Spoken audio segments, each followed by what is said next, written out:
అక్క ఇప్పుడు నాకు చాలా చాలా తృప్తిగా ఉందక్క. ఏంటే అంత ఆనందపడుతున్నావు? దేవుడు నన్ను కరుణించాడక్క. బావ ఎంత మారిపోయాడో, నన్ను గుండెల్లో పెట్టి చూసుకుంటున్నాడు. బావ నుంచి ఏం ఆశించానో అది ఇన్నాళ్లకు నాదైంది.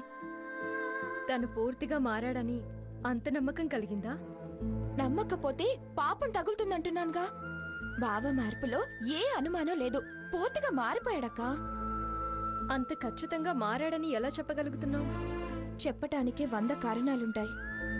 కాని మనసులో తను పడ్డ బాధ, సేవ, చూపించే అనురాగం, పిలుపులో ఆప్యాయత, స్పర్శలో ప్రేమ స్పష్టంగా బావ మార్పుని తెలియచేస్తున్నాయక్క.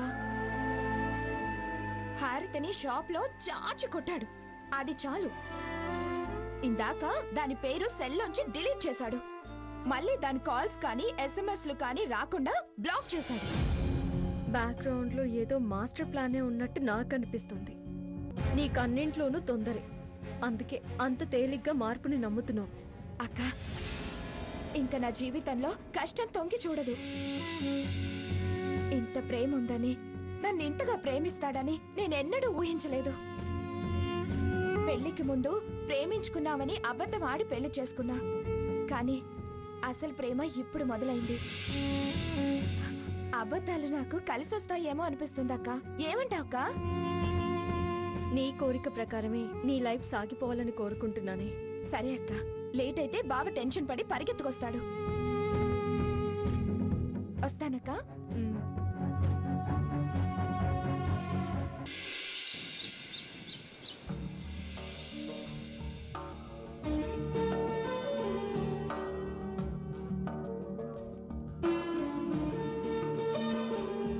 స్వర్ణ, నువ్వు కూర్చో.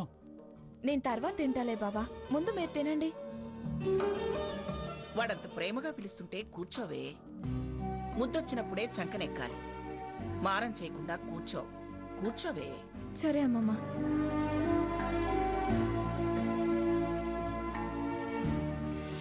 ఇదిగో రేపు ఉగాది.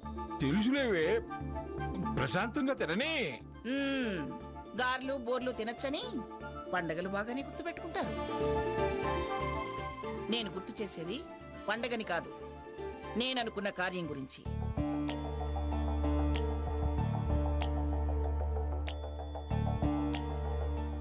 అదేంటో చెప్పలేదు కదమ్మా.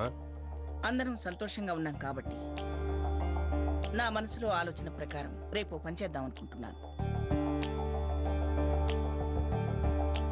దానికోసం రేపు ఉదయం 10 గంటలకల్లా లాయర్ గారి ఇంటికి రమ్మని ఫోన్ చేయండి.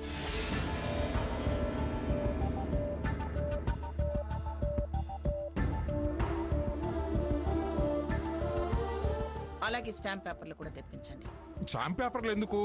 వివరాలు అడగద్దు, చెప్పింది చెయ్యండి.